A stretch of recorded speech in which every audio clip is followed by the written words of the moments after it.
मेरे प्यारे देशवासियों,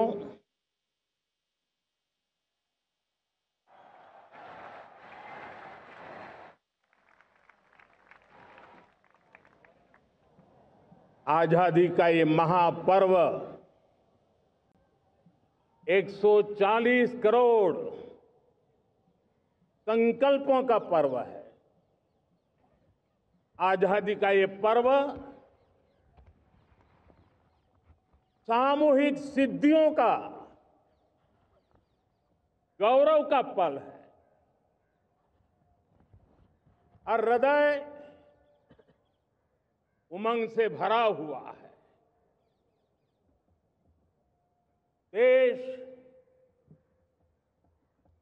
एकता की भावना को निरंतर मजबूती दे रहा है। 140 करोड़ देशवासी आज तिरंगे के रंग में रंगे हैं। हर घर तिरंगा, भारत के हर कोने से, चाहे रेगिस्तान हो या हिमालय की चोटियां, समंदर के तट हो या घनी आबादी वाले क्षेत्र, हर तरफ से एक ही गुंज है, एक ही जयकारा है। हमारी प्राण से भी प्यारी मातृभूमि का जयगान है।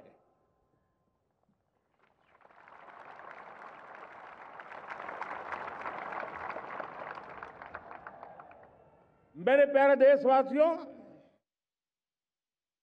सन 47 में अनंत संभावनाओं के साथ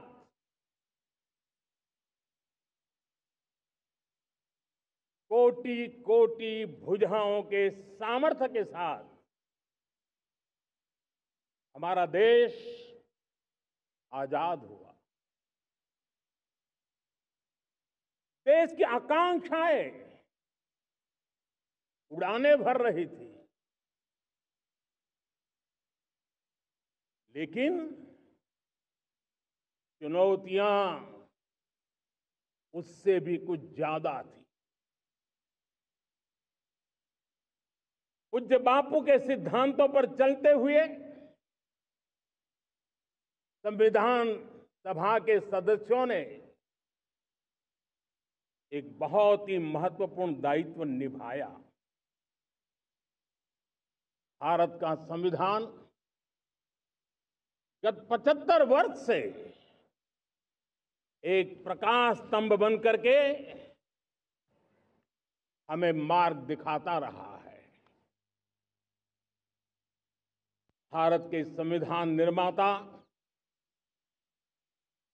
अनेक विद महापुरुष डॉक्टर राजेंद्र प्रसाद, बाबा साहब आंबेडकर,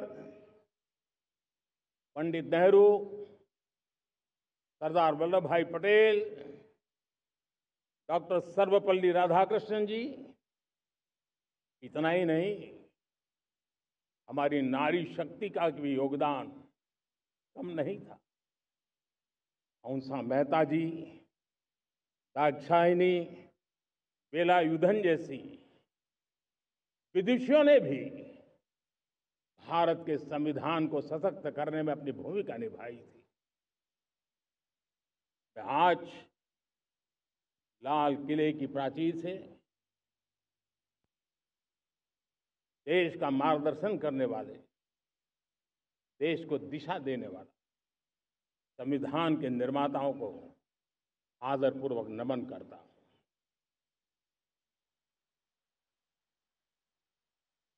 मेरे प्यारे देशवासियों, हम आज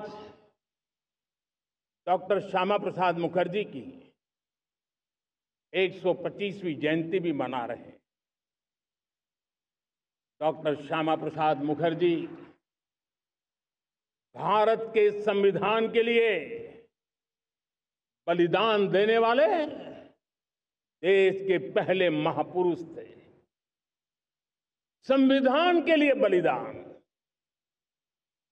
धारा 370 की दीवार गिराकर एक देश एक संविधान के मंत्र को जब हमने साकार किया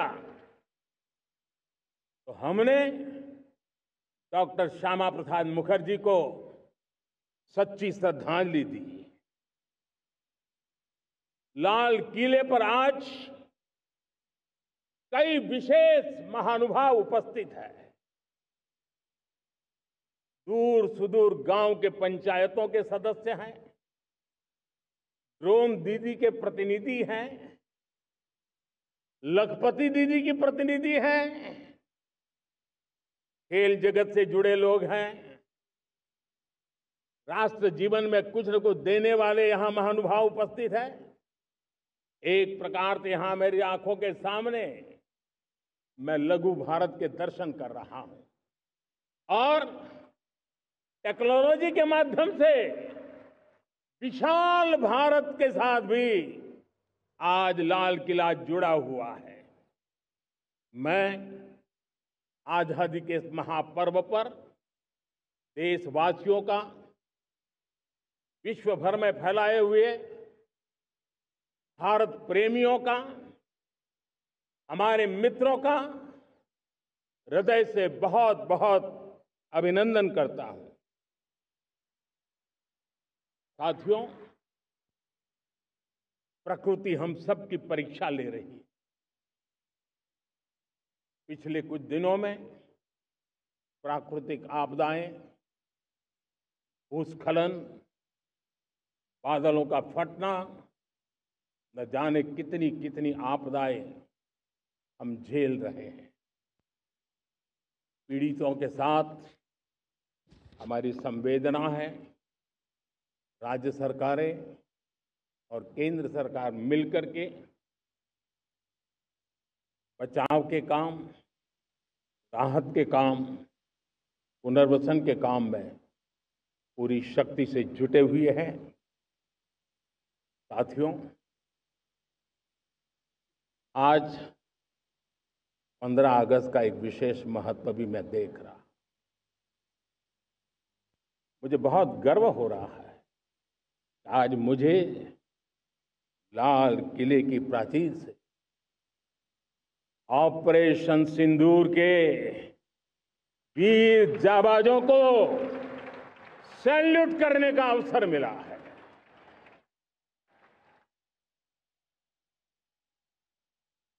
हमारे वीर जाबाज सैनिकों ने दुश्मनों को उनकी कल्पना से परे सजा दी है।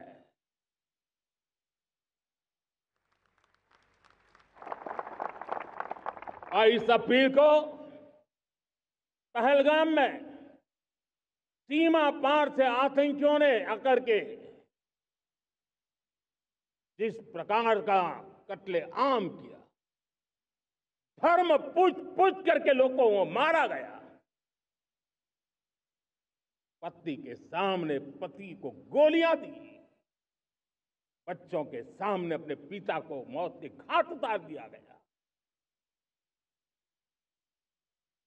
पूरा हिंदुस्तान आक्रोश से भरा हुआ था। पूरा विश्व भी इस प्रकार से संहार से चौंक गया था। मेरे प्यारे देशवासियों, ऑपरेशन सिंदूर उसी आक्रोश की अभिव्यक्ति है।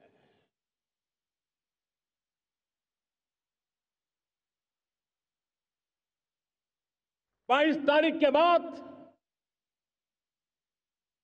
हमने हमारे सेना को खुली छूट दे दी। रणनीति वो तय करे, लक्ष्य वो तय करे, समय भी वो चुने और हमारी सेना ने वो करके दिखाया। जो कई दशकों तक कभी हुआ नहीं था। सैकड़ों किलोमीटर दुश्मन की धरती पर घुस करके आतंकी हेडक्वार्टर्स को मिट्टी में मिला दिया, आतंकी इमारतों को खंडहर बना दिया।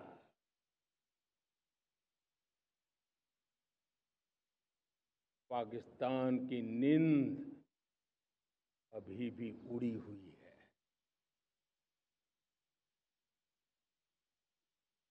पाकिस्तान में हुई तबाही इतनी बड़ी है कि रोज नए नए खुलासे हो रहे हैं, नई नई जानकारियां आ रही हैं।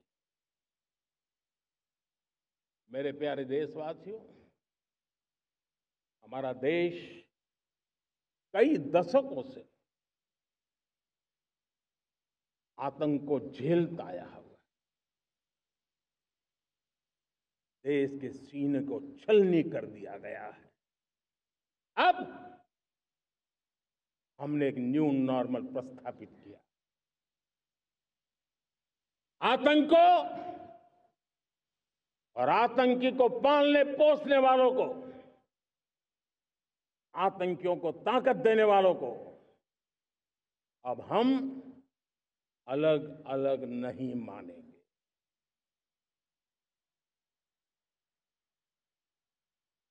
वो मानवता के समान दुश्मन है, उनके बीच कोई फर्क नहीं है।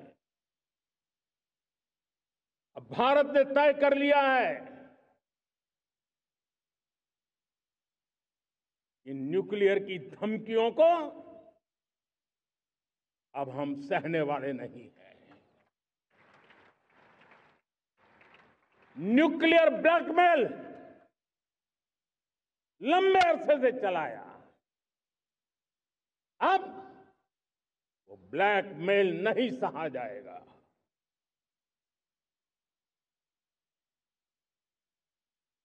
आगे भी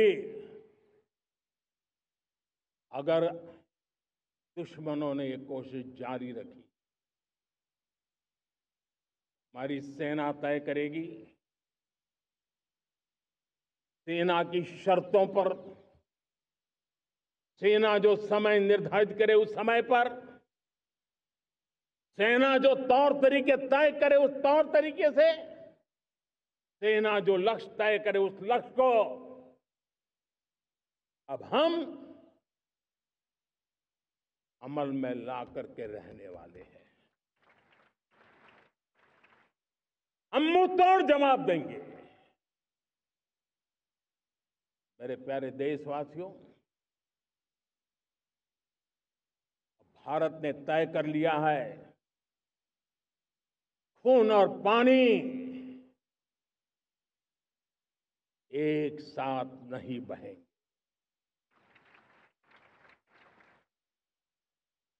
अब देशवासियों को भली भांति पता चला है कि सिंधु का समझौता कितना अन्यायपूर्ण है, कितना एक तरफा है। भारत से निकलती नदियों का पानी दुश्मनों के खेत को सींच रहा है और मेरे देश के किसान, मेरे देश की धरती पानी के बिना प्यासी है।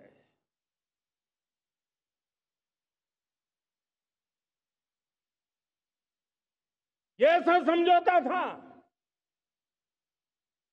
जिसने पिछले 7 दशक से मेरे देश के किसानों का अकल्पनीय नुकसान किया है।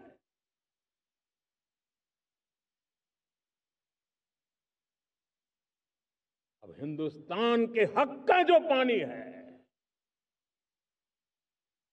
उस पर अधिकार सिर्फ और सिर्फ हिंदुस्तान का है, हिंदुस्तान के किसानों का है।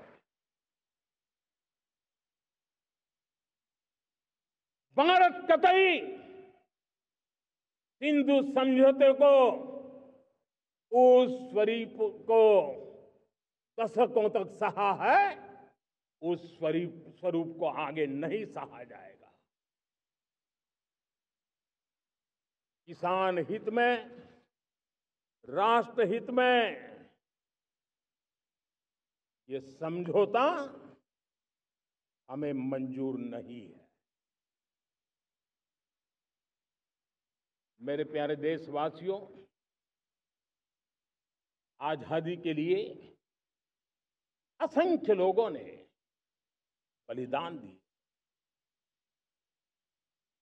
अपनी जवानी खपा दी, जेलों में जिंदगी गुजारी है, फांसी के तख्त पर लटके हैं, कुछ लेने पाने बनने के लिए नहीं, मां भारती के स्वाभिमान के लिए, कोटि कोटि जनों की आजादी के लिए, गुलामी की जंजीरों को तोड़ने के लिए। और मन में एक ही भाव था, स्वाभिमान। साथियों, गुलामी ने हमें निर्धन बना दिया, गुलामी ने हमें निर्भर भी बना दिया, औरों पर हमारी निर्भरता बढ़ती गई। हम सब जानते हैं, आजादी के बाद कोटि कोटि जनों के पेट भरना बड़ी चुनौती थी।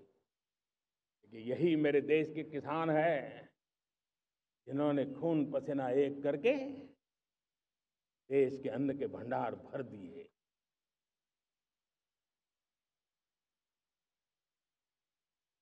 अनाज के संबंध में देश को आत्मनिर्भर बना दिया। एक राष्ट्र के लिए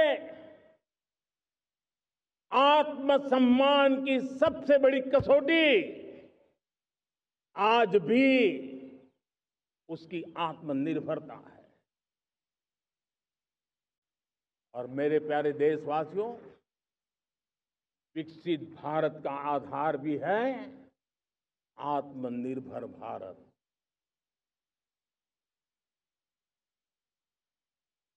जो दूसरों पर ज्यादा निर्भर रहता है, उसकी आजादी पर उतना ही बड़ा प्रश्न चिन्ह लग जाता है। और दुर्भाग्य तो तब बन जाता है जब निर्भरता की आदत लग जाए, पता ही ना चले हम कब आत्मनिर्भरता छोड़ रहे हैं और कब किसी के निर्भर हो जाते हैं। ये आदत खतरे से खाली नहीं है और इसलिए प्रतिपल जागरूक रहना पड़ता है आत्मनिर्भर होने के लिए। और मेरे प्यारे देशवासियों, आत्मनिर्भरता का नाता सिर्फ आयात और निर्यात, रुपये, पैसे, पाउंड, डॉलर यहां तक सीमित नहीं है। इतना सीमित अर्थ उसका नहीं है। आत्मनिर्भरता का नाता हमारे सामर्थ्य से जुड़ा हुआ है। और जब आत्मनिर्भरता खत्म होने लगती है तो सामर्थ्य भी निरंतर क्षीण होता जाता है। और इसलिए हमारे सामर्थ्य को बचाए रखने, बनाए रखने और बढ़ाए रखने के लिए आत्मनिर्भर होना बहुत अनिवार्य है। साथियों, हमने ऑपरेशन सिंदूर में देखा है मेड इन इंडिया की कमाल क्या थी। दुश्मन को पता तक न चला कि कौन से शस्त्रास्त्र है, ये कौन सा सामर्थ्य है जो पलक भर में उनको नष्ट कर रहा है। सोचिए, अगर हम आत्मनिर्भर होते न होते तो क्या ऑपरेशन सिंदूर इतनी त्वरित गति से हम कर पाते? पता नहीं कौन सप्लाई देगा नहीं देगा, साजो सामान मिलेगा नहीं मिलेगा, इसी की चिंता बनी रहती। लेकिन हमें मेड इन इंडिया की शक्ति हमारे हाथ में थी, सेना के हाथ में थी। इसलिए बिना चिंता, बिना रुकावट, बिना हिचकिचाहट हमारी सेना अपना पराक्रम करती रही। और ये पिछले 10 साल से लगातार डिफेंस के क्षेत्र में आत्मनिर्भरता पर हम एक मिशन लेकर के चले हैं, उसके नतीजे आज नजर आ रहे हैं। साथियों, मैं एक और विषय पर आपका ध्यान आकर्षित करना चाहता हूं। ये बात से कोई इनकार नहीं कर सकता कि 21वीं सदी टेक्नोलॉजी ड्रिवन सेंचुरी है। और जब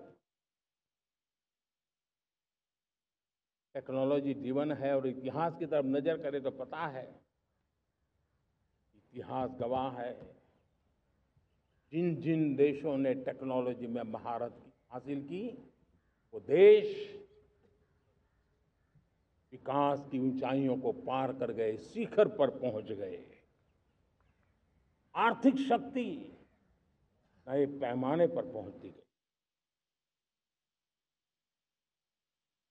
हम जब टेक्नोलॉजी के अलग अलग आयामों की बात करते हैं तो मैं आपका ध्यान आकर्षित करता हूं सेमीकंडक्टर्स पे। उदाहरण के तौर पे बताता हूं,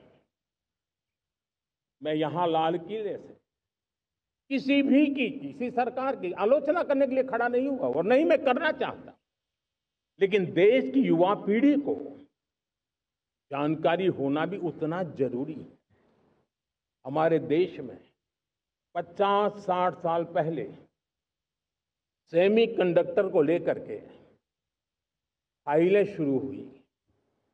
50-60 साल पहले फैक्ट्री का विचार चालू हुआ। आप मेरे नौजवानों जानकर के हैरान हो जाएंगे, आज सेमीकंडक्टर जो पूरी दुनिया की एक ताकत बन गया है, 50-60 साल पहले वो विचार, वो फाइलें अटक गई, लटक गई, अटक गई। सेमीकंडक्टर के विचार की ही भ्रूण हत्या हो गई। 50-60 साल गवा दिए। हमारे बाद कई देश सेमीकंडक्टर में आज महारत हासिल करके दुनिया में अपनी ताकत को प्रस्थापित कर रहे हैं। साथियों, आज हमने उस बोझ से मुक्त होकर के मिशन मोड में सेमीकंडक्टर के काम को आगे बढ़ाया है। 6 अलग अलग सेमीकंडक्टर के यूनिट्स जमीन पर उतर रहे हैं। 4 नए यूनिट्स को हमने ऑलरेडी हरी झंडी दिखा दी है, ग्रीन सिग्नल दे दिया है। और देशवासियों और मेरे खास करके नौजवानों और विश्व भर में भारत की टेक्नोलॉजी की ताकत को समझने वाले लोगों को भी कहना चाहूंगा, इसी वर्ष के अंत तक मेड इन इंडिया भारत की बनी हुई, भारत में बनी हुई, भारत के लोगों द्वारा बनी हुई मेड इन इंडिया चिप्स बाजार में आ जाएगी।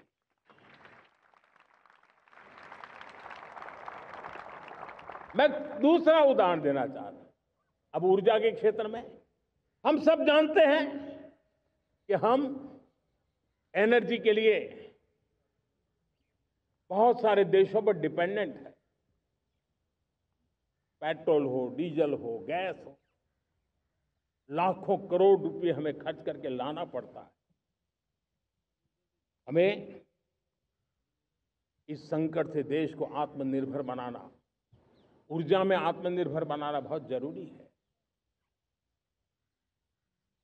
हमने बीड़ा उठाया और आज 11 वर्ष में सोलर एनर्जी 30 गुना बढ़ चुकी है। हम नए नए डैम बना रहे हैं ताकि हाइड्रो का विस्तार हो और हमें क्लीन एनर्जी की उपलब्ध हो। भारत मिशन ग्रीन हाइड्रोजन लेकर के आज हजारों करोड़ रुपए इन्वेस्ट कर रहा है।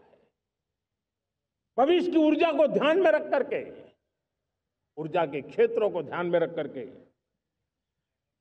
भारत न्यूक्लियर एनर्जी पर भी बहुत बड़े इनिशिएटिव ले रहा है। न्यूक्लियर एनर्जी में 10 नए न्यूक्लियर रिएक्टर तेजी से काम कर रहे हैं। 2047 तक, जो कि हमने विकसित भारत का लक्ष्य तय किया है, जब देश की आजादी के 100 साल होंगे, हम परमाणु ऊर्जा क्षमता 10 गुना से भी अधिक बढ़ाने का संकल्प लेकर के आगे बढ़ रहे हैं। मेरे प्यारे देशवासियों, रिफॉर्म एक निरंतर प्रक्रिया है।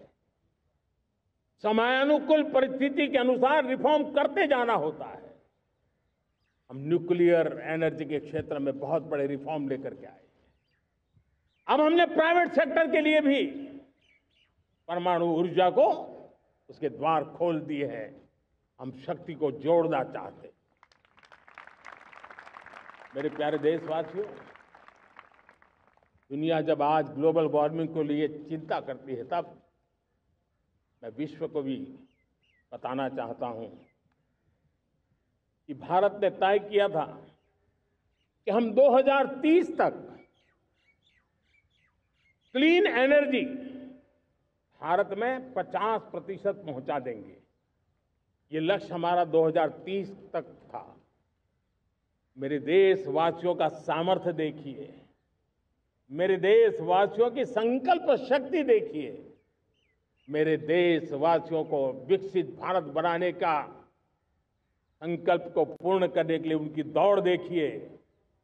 हमने जो लक्ष्य 2030 में तय किया था, वो 50% क्लीन एनर्जी का लक्ष्य 2025 में हमने कर लिया। 5 साल पहले हमने अचीव कर लिया, क्योंकि विश्व के प्रति भी हम उतने ही संवेदनशील हैं, प्रकृति के प्रति भी उतने ही हम जिम्मेवार लोग हैं। मेरे प्यारे देशवासियों, बजट का बहुत बड़ा हिस्सा ये पेट्रोल, डीजल, गैस, इन सबको लाने के लिए खर्च होता था। लाखों करोड़ रुपए चले जाते थे। अगर हम ऊर्जा में डिपेंडेंट न होते, तो वो धन मेरे देश के नौजवानों के भविष्य के लिए काम आता। वो धन मेरे देश के गरीबों को गरीबी के खिलाफ लड़ाई लड़ने में काम आता। वो धन मेरे देश के किसानों के कल्याण में काम आता। वो धन मेरे देश के गांव की परिस्थिति को पलटने के लिए काम आता। लेकिन हमें विदेशों को देना पड़ रहा। अब हम आत्मनिर्भर बनने की दिशा में काम कर रहे हैं। देश को विकसित बनाने के लिए हम अब समुद्र मंथन की तरफ भी जा रहे हैं। हमारे समुद्र के मंथन को आगे बढ़ाते हुए हम समुद्र के भीतर के तेल के भंडार, गैस के भंडार, उसको खोजने की दिशा में एक मिशन मोड में काम करना चाहते हैं। और इसलिए भारत ने national deep water exploration mission शुरू करने जा रहा है। ये ऊर्जा इंडिपेंडेंट बनने के लिए ये हमारी महत्वपूर्ण घोषणा है। मेरे प्यारे देशवासियों, आज पूरा विश्व क्रिटिकल मिनरल को लेकर के बहुत ही सतर्क हो गया है। उसके सामर्थ्य को लोग भली भांति समझने लगे हैं। कल तक जिस तरफ ज्यादा ध्यान नहीं था, वो आज सेंटर स्टेज पे है। हमारे लिए भी क्रिटिकल मिनरल्स में आत्मनिर्भरता बहुत अनिवार्य है। एनर्जी का सेक्टर हो, इंडस्ट्री का सेक्टर हो, रक्षा क्षेत्र हो, टेक्नोलॉजी के हर क्षेत्र हो, आज क्रिटिकल मिनरल्स की टेक्नोलॉजी के अंदर बहुत अहम भूमिका है। और इसलिए नेशनल क्रिटिकल मिशन हमने लॉन्च किया है। 1200 से अधिक स्थानों पर खोज का अभियान चल रहा है और हम क्रिटिकल मिनरल में भी आत्मनिर्भर बनने की दिशा में आगे बढ़ रहे हैं। मेरे प्यारे देशवासियों, स्पेस सेक्टर का कमाल तो हर देशवासी देख रहा, गर्व से भर जा रहा। और हमारे group captain Shubhanshu Shukla space station से लौट चुके हैं और आने वाले कुछ दिनों में वो भारत भी आ रहे हैं। हम स्पेस में भी अपने दम पर आत्मनिर्भर भारत गगनयान की तैयारी कर रहे हैं। हम अपने बलबूते पर हमारा अपना स्पेस स्टेशन बनाने की दिशा में हम काम कर रहे हैं। और पिछले दिनों स्पेस में जो रिफॉर्म किए गए, मुझे बहुत गर्व हो रहा है। मेरे देश के 300 से ज्यादा स्टार्टअप्स आप सिर्फ और सिर्फ स्पेस सेक्टर में काम कर रहे हैं और उन 300 स्टार्टअप में हजारों नौजवान पूरे सामर्थ्य के साथ जुटे हैं। ये है मेरे देश के नौजवानों की ताकत और ये है हमारे देश के नौजवानों के प्रति विश्वास। मेरे प्यारे देशवासियों, 140 करोड़ भारतवासी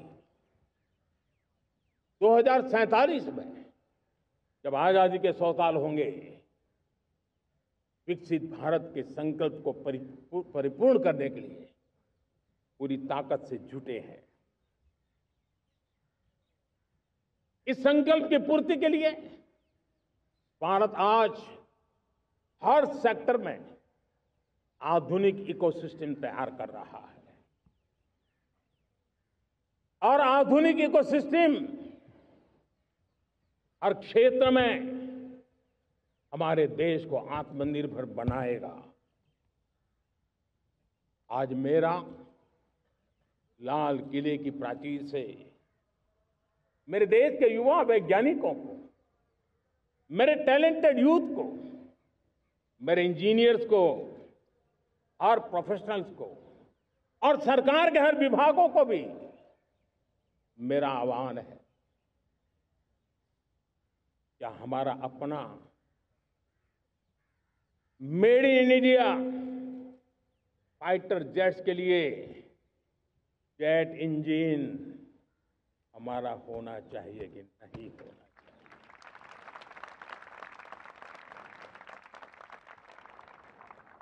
हम फार्मा ऑफ द वर्ल्ड माने जाते हैं।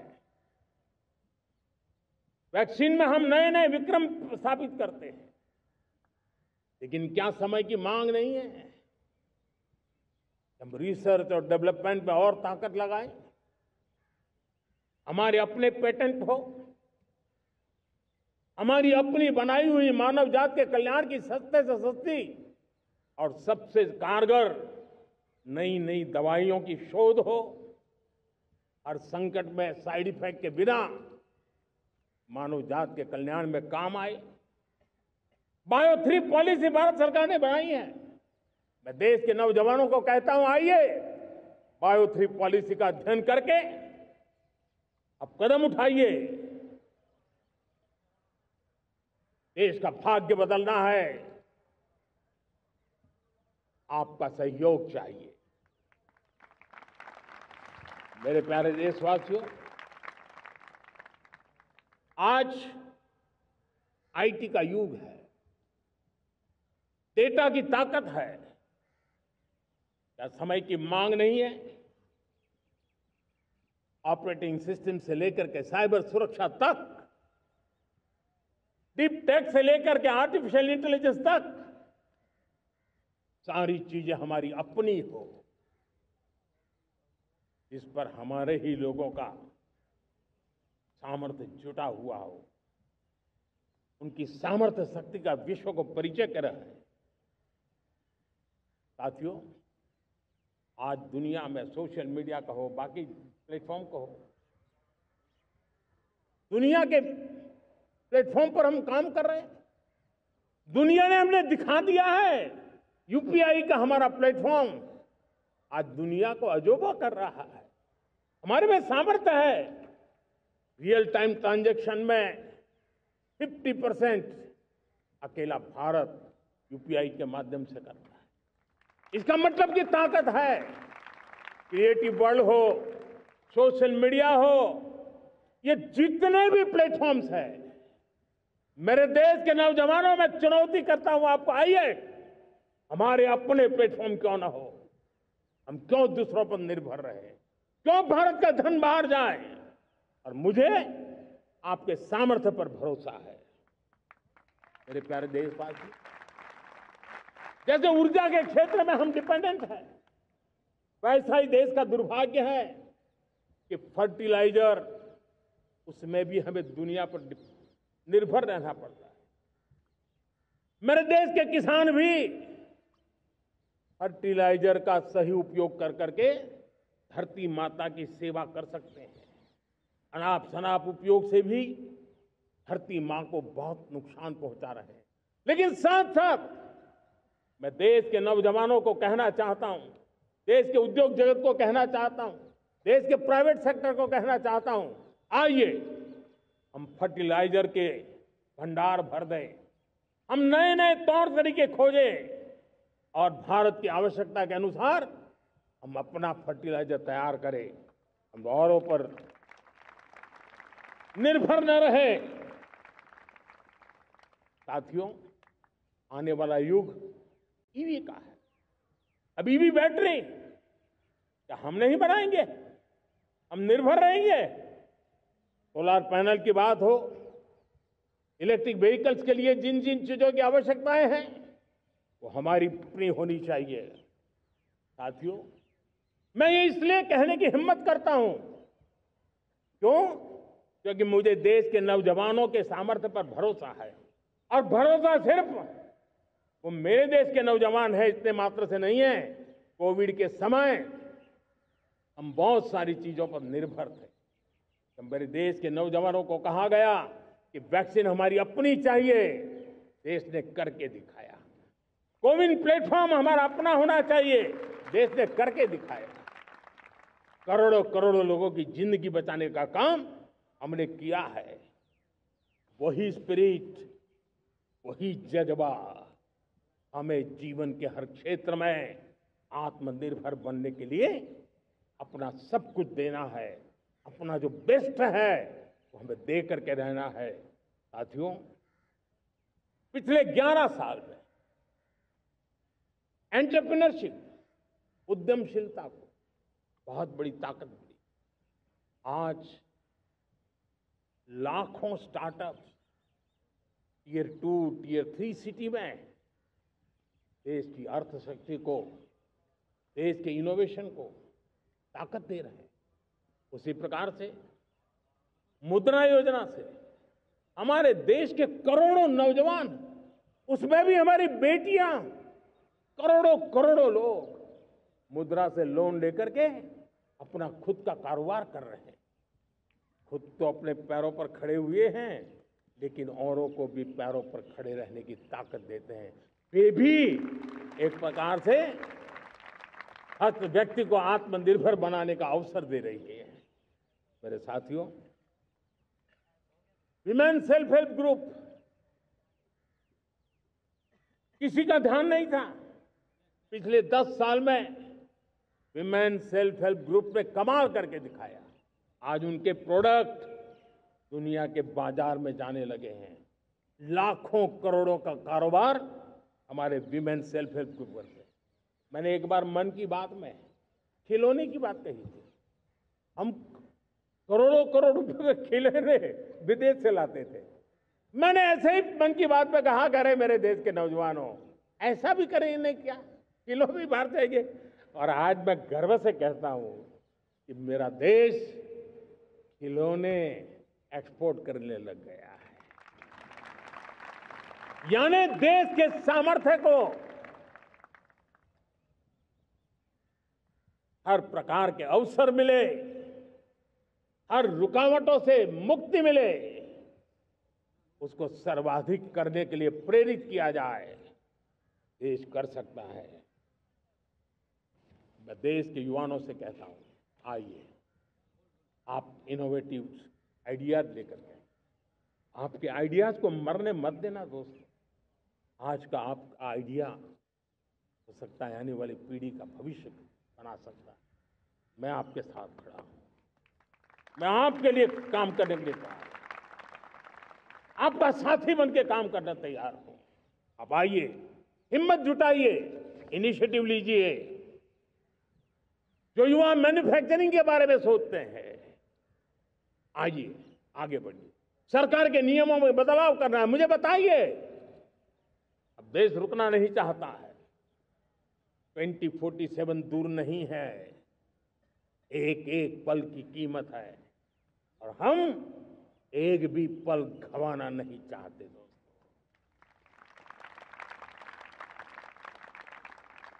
साथियों, ये आगे बढ़ने का अवसर है, बड़े सपने देखने का अवसर है, संकल्प के लिए समर्पित होने का अवसर है। जब सरकार आपके साथ है और मैं स्वयं आपके साथ हूं, तब हम नया इतिहास बना सकते हैं। साथियों, आज नेशनल मैन्युफैक्चरिंग मिशन पर बहुत तेजी से काम हो रहा है। हमारे एमएसएमईज, उसका लोहा दुनिया मानती है। ये दुनिया में बड़ी बड़ी चीजें बनती है ना, कुछ न कुछ तो औजार हमारे देश के एमएसएमईज के द्वारा जाते हैं, बड़े गर्व के साथ जाते हैं। लेकिन हम कॉम्प्रिहेंसिव इंटीग्रेटेड विकास की राह पर जाना चाहते हैं और इसलिए उनकी शक्ति बढ़े। और उसमें भी मैंने पहले एक बार लाल किले से कहा था, जीरो डिफेक्ट जीरो इफेक्ट। आज कहना चाहता हूं कि हमें विश्व बाजार में अपने सामर्थ्य का लोहा मनवाना है, तो हमें क्वालिटी में निरंतर नई ऊंचाइयों को पार करना। दुनिया क्वालिटी को स्वीकार करती है, हमारी गुणवत्ता सबसे ज्यादा हो और सरकार के भी प्रयास हो, रॉ मटेरियल की भी उपलब्धि हो, हमारी प्रोडक्शन की कॉस्ट कैसे कम हो, हम उसमें दम रह रहे। और साथियों, हम सभी जो उत्पादन के क्षेत्र में लगे हैं, उन सबका मंत्र होना चाहिए, दाम कम लेकिन दम ज्यादा। हमारी हर प्रोडक्ट का दम ज्यादा हो लेकिन दाम कम हो। इस भाव को लेकर के हमें आगे बढ़ना है। मेरे प्यारे देशवासियों, आजादी के लिए अनगिनत लोगों ने बलिदान दिए हैं। मैंने पहले भी कहा, जवानी खपा दी, फांसी पे लटक गए। क्यों? स्वतंत्र भारत के लिए। 75-100 साल पहले का वो कालखंड याद कीजिए। पूरा देश स्वतंत्र भारत के मंत्र को लेकर के जीता था। आज समय की मांग है, स्वतंत्र भारत का मंत्र लेकर के जीने वालों ने हमें स्वतंत्र भारत दिया। आज 140 करोड़ देशवासियों का एक ही मंत्र होना चाहिए, समृद्ध भारत। अगर कोटि कोटि लोगों के बलिदान से स्वतंत्र भारत हो सकता है, तो कोटि कोटि लोगों के संकल्प से, पुरुषार्थ से, आत्मनिर्भर बनने से वोकल फॉर लोकल की बात करने से, स्वदेशी का मंत्र को जापने से समृद्ध भारत भी बन सकता है। वो पीढ़ी स्वतंत्र भारत के लिए खप गई थी, ये पीढ़ी समृद्ध भारत के लिए नए कदम उठाए, यही समय की मांग है। और इसलिए मैं आज बार बार आग्रह करता हूं और मैं देश के सभी इन्फ्लुएंसर्स को कहना चाहता हूं, इस मंत्र को आगे बढ़ाने में मेरी मदद कीजिए। मैं सभी राजनीतिक दलों को, राजनेताओं को सबसे कहता हूं कि आइए, ये किसी राजनीतिक दल का एजेंडा नहीं है, भारत हम सबका है। हम मिलकर के वोकल फॉर लोकल उस मंत्र को हर नागरिक के जीवन का मंत्र बनाएं।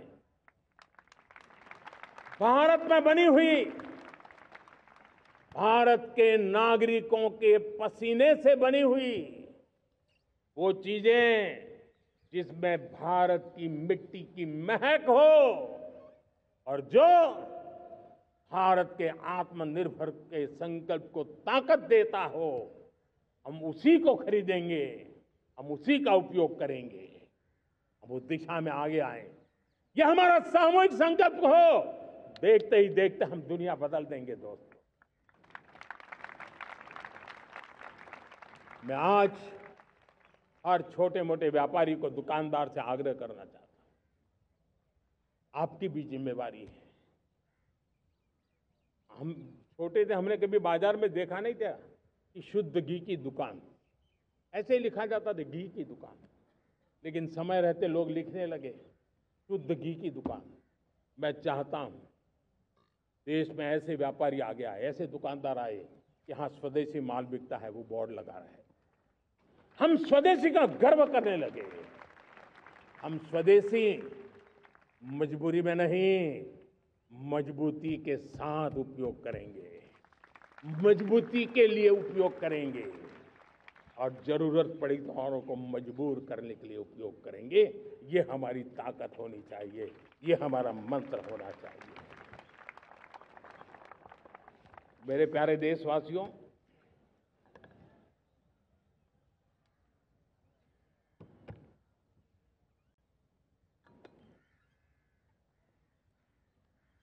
मुझे बहुत लंबे समय से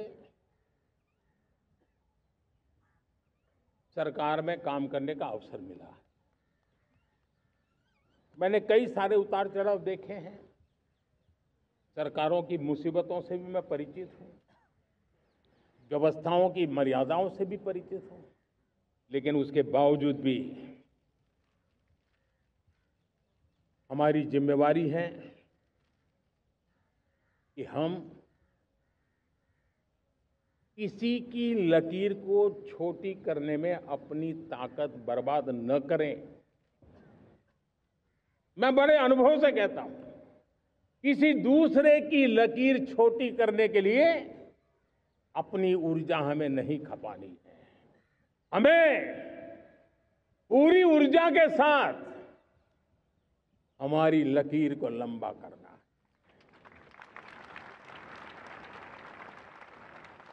हम अगर अपनी लकीर लंबी करते हैं तो दुनिया भी हमारा लोहा मानेगी। आज जब वैश्विक परिस्थितियों में आर्थिक स्वार्थ दिनों दिन बढ़ रहा है, तब समय की मांग है कि हम उन संकटों के रोते बैठने की जरूरत नहीं है, हिम्मत के साथ हम अपनी लकीर को लंबी करें। और मैं 25 साल के शासन के अनुभव से कह सकता हूं, अगर ये रास्ता हमने चुन लिया, हर किसी ने चुन लिया, तो फिर कोई स्वार्थ हमें अपनी चंगुल में नहीं फंसा सकता है। मेरे प्यारे देशवासियों, बीता दशक रिफॉर्म, परफॉर्म, ट्रांसफॉर्म कर रहा है, लेकिन अब हमें और नई ताकत से जुड़ना है। पिछले दिनों हमने कई रिफॉर्म्स किए। एफडीआई हो, इंश्योरेंस कंपनी की बात हो, विश्व की यूनिवर्सिटीज को भारत के अंदर स्थान देने की बात हो, कई रिफॉर्म्स किए हैं। 40,000 से ज्यादा अनावश्यक कंप्लायंसेस को हमने खत्म किया है। इतना ही नहीं, 1500 से अधिक पुराने कानून जो बाबा आदम के जमाने के थे, उन सबको हमने खत्म कर दिया है। हमने दर्जनों कानूनों को सरल करने के लिए संसद में जाकर के जनता के हितों को सर्वोपरि रख करके बदलाव किए हैं। इस बार भी हो हल्ला के बीच लोगों तक बात पहुंची नहीं होगी, लेकिन एक बहुत बड़ा रिफॉर्म इनकम टैक्स एक्ट में हुआ है। करीब 280 से ज्यादा धाराएं हमने समाप्त करने का निर्णय किया है। और साथियों, सिर्फ आर्थिक मोर्चे पर ही रिफॉर्म नहीं, हमने नागरिक के जीवन को भी आसान बनाने के लिए रिफॉर्म किए। इनकम टैक्स रिफंड की बात हो, रिफॉर्म का परिणाम है। फेसलेस असेसमेंट की बात हो, रिफॉर्म का परिणाम है। 12 लाख तक आज इनकम टैक्स से मुक्ति दे देना, देश का जो भविष्य बनाने में उत्सुक है, ऐसा मेरा मध्यम वर्ग का परिवार आज फूला नहीं समा रहा है। कभी किसी ने सोचा नहीं था कि 12 लाख रुपए तक का इनकम टैक्स पर जीरो कर दिया जाएगा। आज कर लिया है। जब देश का सामर्थ्य बढ़ता है तो देशवासियों को लाभ मिलता है। अंग्रेजों के जमाने से दंड संहिता में हम दबे पड़े थे। दंड का भय दिखा करके जीवन चल रहा था। 75 साल आजादी के ऐसे ही गए। हमने दंड संहिता को खत्म कर दिया, न्याय संहिता को ले आए हैं। न्याय संहिता में भारत के नागरिक के प्रति विश्वास का भाव है। भारत के नागरिक के अंदर अपनेपन का भाव है, संवेदनशीलताओं से भरा हुआ है। हमने रिफॉर्म की यात्रा को तेज करने के लिए बीड़ा उठाया। हम बहुत तेजी से आगे बढ़ना चाहते हैं। मैं चाहता हूं देशवासियों, देश के लिए कर रहा हूं, मैं मेरे लिए नहीं कर रहा हूं, किसी का बुरा करने के लिए नहीं कर रहा हूं। मेरे राजनीतिक दल, मेरे प्रतिस्पर्धी साथी भी देश की इस उज्जवल भविष्य के लिए आगे आए, हमारा साथ दें। स्ट्रक्चरल रिफॉर्म्स की बात हो, रेगुलेटरी रिफॉर्म्स की बात हो, पॉलिसी रिफॉर्म की चर्चा हो, प्रोसेस रिफॉर्म की चर्चा हो, प्रोसीड्यूरल रिफॉर्म्स करने की जरूरत हो, हर प्रकार के रिफॉर्म्स ये आज हमने मकसद बना करके चले हैं। और मेरे प्यारे देशवासियों, नेक्स्ट जनरेशन रिफॉर्म्स के लिए हमें एक टास्क फोर्स गठित करने का निर्णय किया है। ये टास्क फोर्स समय सीमा में इस काम को पूरा करे। वर्तमान नियम, कानून, नीतियां, रीतियां 21वीं सदी के अनुकूल, वैश्विक वातावरण में अनुकूल और भारत को 2047 में विकसित राष्ट्र बनाने के संदर्भ में नए सिरे से तैयार हो और उसका समय सीमा में अपना कार्य पूरा करने के लिए इस टास्क फोर्स की रचना की है। साथियों, ये रिफॉर्म के कारण जो नए लोग अपना भविष्य बनाने चाहते हैं उनको तो हिम्मत मिलेगी। हमारे स्टार्टअप्स हो, हमारे लघु उद्योग हो, हमारे गृह उद्योग हो, उन लोग उद्यमियों को उनकी कंप्लायंस कॉस्ट बहुत कम हो जाएगी और उसके कारण उनको एक नई ताकत मिलेगी। जो एक्सपोर्ट की दुनिया में उनको लॉजिस्टिक सपोर्ट के कारण, व्यवस्थाओं में बदलाव के कारण उनको एक बहुत बड़ी ताकत मिलेगी। साथियों, ऐसे ऐसे कानून हैं हमारे देश में। छोटी छोटी चीजों के लिए जेल में डालने के कानून है। आप हैरान हो जाएंगे, किसी ने नजर नहीं दौड़ाई। मैं पीछे लगा हूं, ये मेरे देश के नागरिकों को जेल में बंद करने वाले जो अनावश्यक कानून है वो खत्म होने चाहिए। हम संसद में पहले भी बिल लाए थे, इस बार भी लेके आए हैं। साथियों, इस दिवाली में आपकी डबल दिवाली का काम मैं करने वाला हूं। इस दिवाली में आपको एक बहुत बड़ा तोहफा देशवासियों को मिलने वाला है। पिछले 8 साल से हमने जीएसटी का बहुत बड़ा रिफॉर्म किया। पूरे देश में टैक्स के बर्डन को कम किया, टैक्स की व्यवस्थाओं को सरल किया और 8 साल के बाद समय की मांग है कि हम एक बार उसको रिव्यू करें। हमने एक हाई पावर कमेटी को बिठा करके रिव्यू शुरू किया, राज्यों से भी विचार विमर्श किया और मेरे प्यारे देशवासियों, हम नेक्स्ट जनरेशन जीएसटी रिफॉर्म्स लेकर के आ रहे हैं। ये दिवाली के अंदर आपके लिए तोहफा बन जाएंगे। सामान्य मानवीय की जरूरतों के टैक्स भारी मात्रा में कम कर दिए जाएंगे। बहुत बड़ी सुविधा बढ़ेगी। हमारे एमएसएमई, हमारे लघु उद्यमी, इनको बहुत बड़ा लाभ मिलेगा। रोजमर्रा की चीजें बहुत सस्ती हो जाएगी और उससे इकोनॉमी को भी एक नया बल मिलने वाला है। मेरे प्यारे देशवासियों, आज देश तीसरी बड़ी इकोनॉमी बनने के लिए समय है, तेज गति से आगे बढ़ रहा है।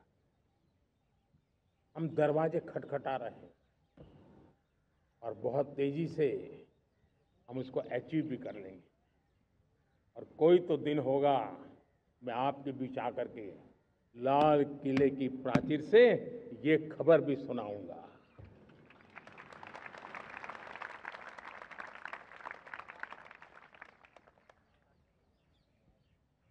आज भारत की अर्थव्यवस्था और आर्थिक स्थिति को लेकर पूरी दुनिया आश्वस्त है। इतनी अस्थिरता के बीच आशा की किरण बना हुआ है भारत का फाइनेंशियल डिसिप्लिन, भारत की फाइनेंस की ऊर्जा। संकट के घेरे में जब अर्थव्यवस्था पड़ी हुई है, तब भारत ही उसे बाहर निकलेगा, ये भरोसा दुनिया में पनपा है। आज इन्फ्लेशन कंट्रोल में है, फॉरेन एक्सचेंज रिजर्व हमारे बहुत मजबूत है, हमारे मैक्रो इकोनॉमिक इंडिकेटर्स बहुत मजबूत है। ग्लोबल रेटिंग एजेंसी भी लगातार भारत की सराहना करती हैं। भारत की अर्थव्यवस्था पर ज़्यादा से ज़्यादा विश्वास व्यक्त कर रही है। ये बढ़ती हुई अर्थव्यवस्था का लाभ मेरे देश के गरीबों को मिले, मेरे देश के किसानों को मिले, मेरे देश की नारी शक्ति को मिले, मेरे देश के मध्यम वर्ग को मिले, मेरे देश की विकास धारा को ताकत देने वाला बने। उस दिशा में हम नए नए प्रयास करें। आज युवाओं के लिए नए नए सेक्टर्स में हमारे नौजवानों के लिए अवसर बन रहे हैं। स्किल डेवलपमेंट, स्वरोजगार, बड़ी बड़ी कंपनियों में इंटर्नशिप, इस पर एक बहुत बड़े स्तर पर अभियान चल रहा है। और इसलिए देश के नौजवानों, आज मैं आपके लिए भी एक खुश खबर लेकर के आया। मेरे देश के नौजवानों के लिए आया। आज 15 अगस्त है। आज 15 अगस्त के ही दिन मेरे देश के युवाओं के लिए 1 लाख करोड़ रुपए की योजना हम चालू कर रहे हैं, लागू कर रहे हैं। आज से प्रधानमंत्री विकसित भारत रोजगार योजना आज ही 15 अगस्त को लागू हो रही है। ये आपके लिए बहुत खुशखबरी है। इस योजना के तहत निजी क्षेत्र में पहली नौकरी पाने वाले नौजवान को, बेटे बेटी को 15,000 रुपया सरकार की तरफ से दिए जाएंगे। कंपनियों को भी नए रोजगार देने के अवसर जो भी ज्यादा जुटाएगा, उनको भी प्रोत्साहन राशि दी जाएगी। प्रधानमंत्री विकसित भारत रोजगार योजना करीब करीब 3.5 करोड़ नौजवानों को रोजगार के नए अवसर बनाएगी। मैं सभी नौजवानों को इसके लिए बहुत बहुत बधाई देता हूं। मेरे प्यारे देशवासियों, आज भारत में नारी शक्ति का लोहा हर कोई मानने लगा। बढ़ती इकोनॉमी की लाभार्थी हमारी नारी है, लेकिन बढ़ती इकोनॉमी को गति देने में भी हमारी नारी का बहुत बड़ा योगदान भी, हमारी मातृशक्ति का योगदान है, हमारी स्त्री शक्ति का योगदान है। स्टार्टअप से लेकर स्पेस सेक्टर तक हमारी बेटियां छाई हुई हैं, खेल के मैदान में छाई हुई हैं, फौज में चमक रही है। आज गर्व के साथ नारी कंधे से कंधा मिला करके देश की विकास यात्रा में भागीदार हो रही। देश गर्व से भर गया जब एनडीए की विमेन कैडेट्स उनका पहला पास आउट हुआ था। पूरा देश गर्व से भर गया था। सारे टीवी चैनल उसी के पीछे लगे हुए थे। कितने बड़े गौरव की पल थी।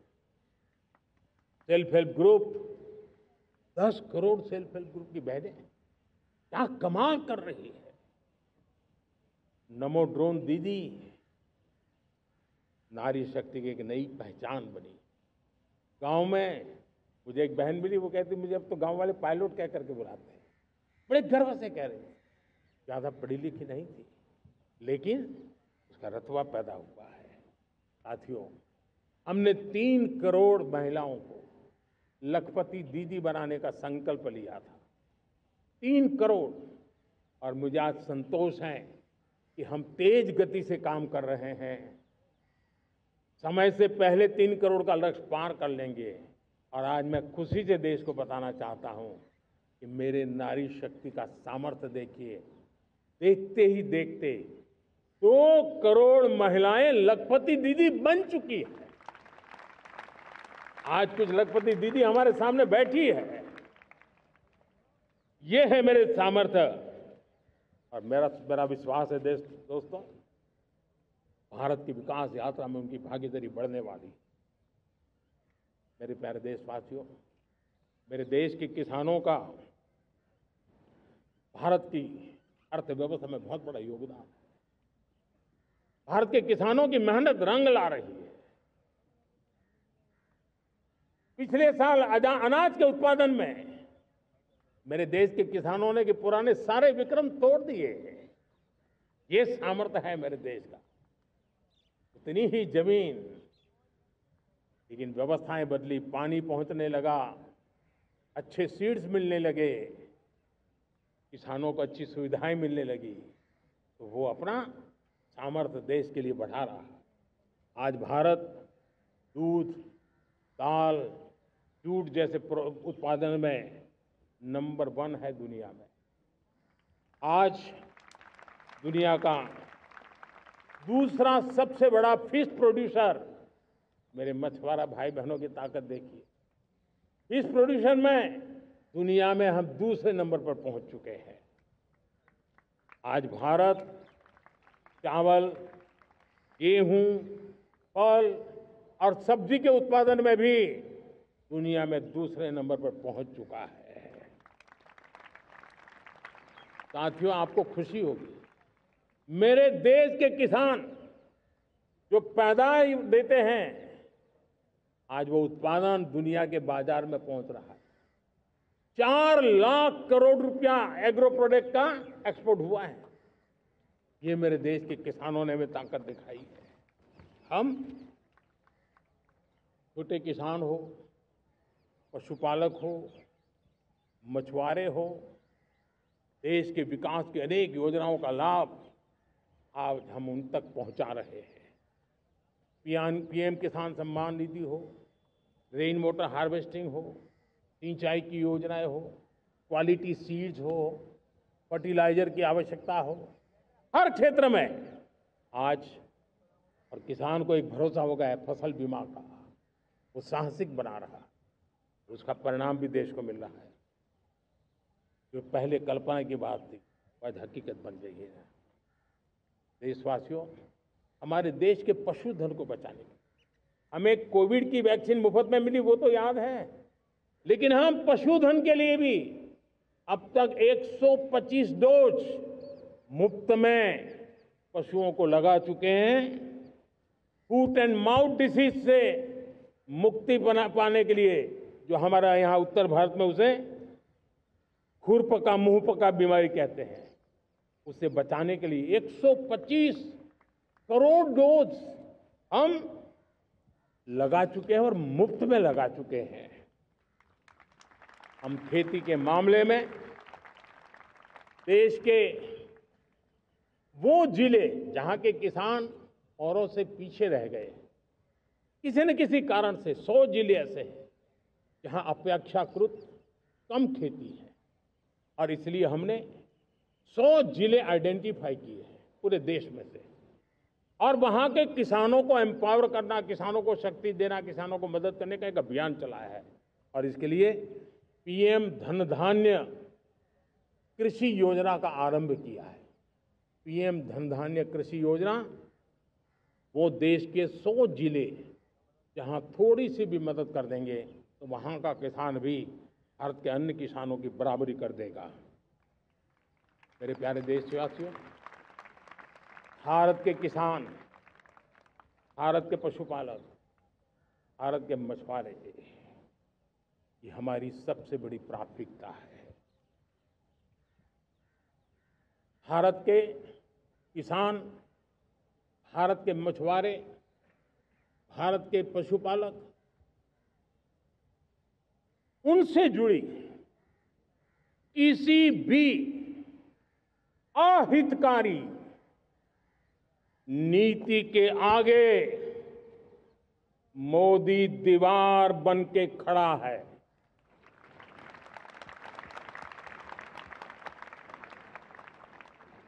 भारत अपने किसानों, अपने पशुपालकों, अपने मछुआरों के संबंध में कभी भी कोई समझौता नहीं स्वीकार करेगा।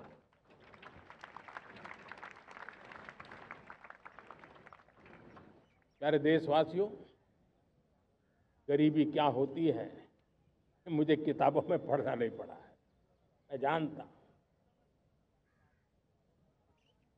सरकार में भी रहा हूं, और इसलिए मेरी कोशिश रही है कि सरकार फाइलों में नहीं होनी चाहिए।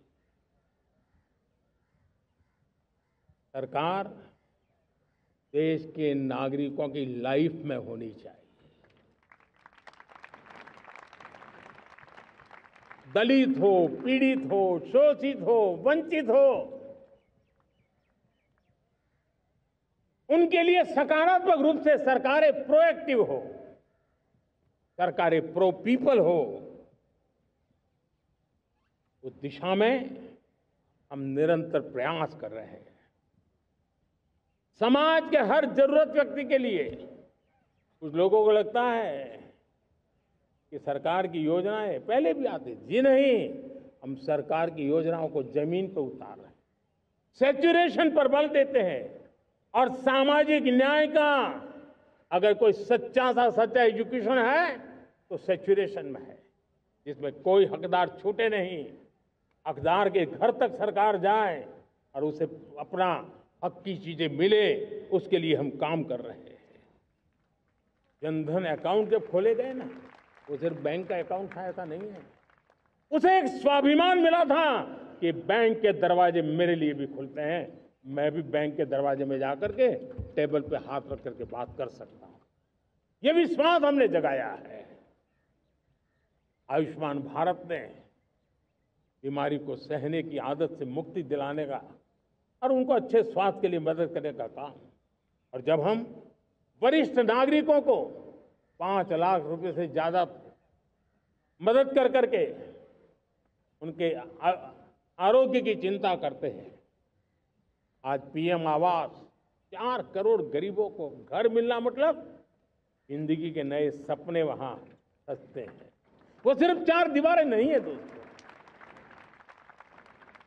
रेहड़ी पटरी वालों के लिए पीएम स्वनिधि योजना, जो कभी ब्याज के चक्कर में फंसा रहता था, आज पीएम स्वनिधि से रेहड़ी पटरी वाला भी, और आपने देखा वो यूपीआई से पैसे लेता है, यूपीआई से पैसे देता है।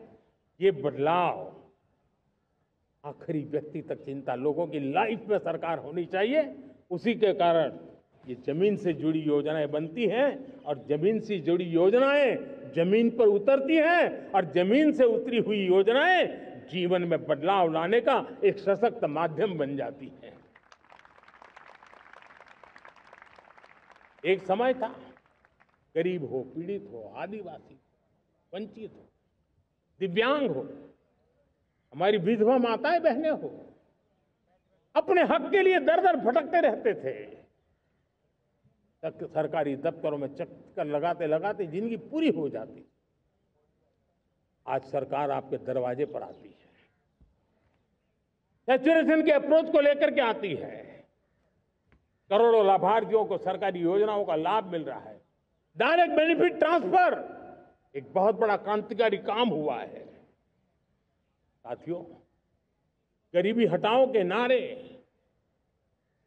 देश ने बहुत सुने हैं, लाल किले से भी सुने, और देश सुन सुन करके थक गया था और देश ने मान लिया था कि गरीबी हट नहीं सकती है। लेकिन जब हम योजनाओं को गरीब के घर तक ले जाते हैं, विश्वास को गरीब के मन में हम पैदा करते हैं, तब मेरे देश के 25 करोड़ गरीब गरीबी को परास्त कर करके, गरीबी से बाहर निकल करके एक नया इतिहास बनाते हैं। आज 10 करोड़ गरीब और 10 वर्ष में 25 करोड़ से ज्यादा गरीब गरीबी को परास्त कर करके गरीबी से बाहर निकले हैं और एक न्यू मिडिल क्लास तैयार हुआ है। मेरे साथियों, ये न्यू मिडिल क्लास और मिडिल क्लास एक ऐसी जुगलबंदी है जिसमें एस्पिरेशन भी है, एफर्ट भी है। वो देश को आगे बढ़ाने के लिए बहुत बड़ा सामर्थ्य बनने वाली है। मेरे प्यारे देशवासियों, बहुत ही निकट भविष्य में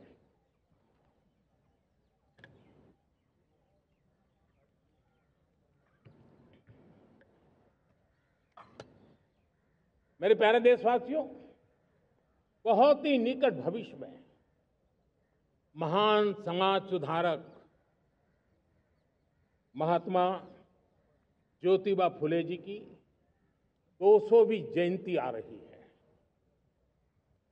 हम उस जयंती के समारोह शुरू करने जा रहे हैं और महात्मा ज्योतिबा फुले के सिद्धांत, उन्होंने जो मंत्र दिए, उसमें हमारे लिए प्रेरणा है। पिछड़े को प्राथमिकता, पिछड़े को प्राथमिकता देते हुए हम परिवर्तन की ऊंचाइयों को प्राप्त करना चाहते हैं। हम इसके लिए परिश्रम की पराकाष्ठा करना चाहते हैं। हम पारदर्शी नीतियों के द्वारा पिछड़ों को प्राथमिकता, ये हम धरती पर उतारना चाहते हैं, हर पिछड़े के जीवन में उतारना चाहते हैं। साथियों, रेहड़ी पटरी वालों के लिए स्वनिधि योजना हो या हमारे हुनर वाले, हाथ से काम करने वाले विश्वकर्मा योजना की बात हो, आदिवासी में भी जो पिछड़े रह गए हैं उनके लिए पीएम जनधन की योजना की बात हो, हमारे पूर्वी भारत को विकास में पूरे देश के अंदर बराबरी में लाना और उनको नेतृत्व देने की दिशा में काम हो। हम सिर्फ समाज पिछड़े हो उनकी चिंता तक अटकने वाले नहीं है। जो क्षेत्र पिछड़े हैं उनको भी हम प्राथमिकता देना चाहते हैं। जो जिले पिछड़े रहे हैं हम उनको प्राथमिकता देना चाहते हैं। जो ब्लॉक पिछड़े रहे हैं उनको प्राथमिकता देना चाहते हैं। हमने 100 एस्पिरेशनल डिस्ट्रिक्ट, 500 एस्पिरेशनल ब्लॉक, उसी मिशन में काम किया है। हमने पूर्वी भारत के विकास के लिए हजारों करोड़ रुपए के इंफ्रास्ट्रक्चर के प्रोजेक्ट को बल दिया है। हमने पूर्वी भारत के जीवन को बदल करके देश की विकास यात्रा में भागीदार बनने का। मेरे प्यारे देशवासियों, जीवन हर क्षेत्र में विकास होना चाहिए। विकास के लिए खेल का भी महत्व होता है। और मुझे खुशी है कि एक जमाना था जहाँ बच्चे खेल में अगर समय लगाते हैं तो माँ बाप ज्यादा पसंद नहीं करते थे। आज एकदम से उलट गया है। अगर बच्चे खेलकूद में आगे आते हैं, रुचि लेते हैं, तो माँ बाप गर्व से भर जाते हैं। मैं इसे एक शुभ संकेत मानता हूं। मेरे देश के परिवार के अंदर खेल को प्रोत्साहन का वातावरण मैं देखता हूं, मेरा मन गर्व से भर जाता है। मैं इसे देश के भविष्य के लिए बहुत शुभ संकेत मानता हूं। और साथियों, इस खेल को बढ़ावा देने के लिए हमने नेशनल स्पोर्ट्स पॉलिसी कई दशकों के बाद हम देश में खेलो भारत नीति को लेकर के आए हैं, ताकि एक खेल जगत का सर्वांगीण विकास का प्रयास हो। स्कूल से लेकर के ओलंपिक तक हम एक पूरा इकोसिस्टम डेवलप करना चाहते हैं। चाहे कोचिंग की व्यवस्था हो, फिटनेस की बात हो, खेल के मैदान हो, खेल की व्यवस्थाएं हो, खेल के लिए आवश्यक साधन हो, लघु उद्योगों को भी खेल के साधन बनाने में मदद करने की बात हो। यानी एक प्रकार से पूरा इकोसिस्टम हम दूर दराज के बच्चों तक पहुंचाना चाहते हैं। लेकिन साथियों, जब मैं फिटनेस की बात करता हूं, जब मैं खेलकूद की बात करता हूं, तब मैं एक चिंता भी आपके सामने रखना चाहता हूं। हमारे देश के हर परिवार को चिंता करनी चाहिए। मोटापा हमारे देश के लिए बहुत बड़ा संकट बनता जा रहा है। आने वाले वर्षों में लोग, जो पंडित लोग हैं वो कहते हैं, जो जानकार लोग कहते हैं, हर तीसरे व्यक्ति में एक व्यक्ति मोटापे का शिकार होगा। हमें मोटापे से बचना है, ओबेसिटी से बचना है। और इसलिए मैंने बाकी सब करना पड़ेगा, लेकिन एक छोटा सा सुझाव दिया था कि परिवार तय करे कि जब खाने का तेल घर में आएगा 10% कम ही आएगा और 10% कम ही उपयोग करेंगे, और हम ओबेसिटी के खिलाफ लड़ाई को जीतने की दिशा में हम अपना योगदान देंगे।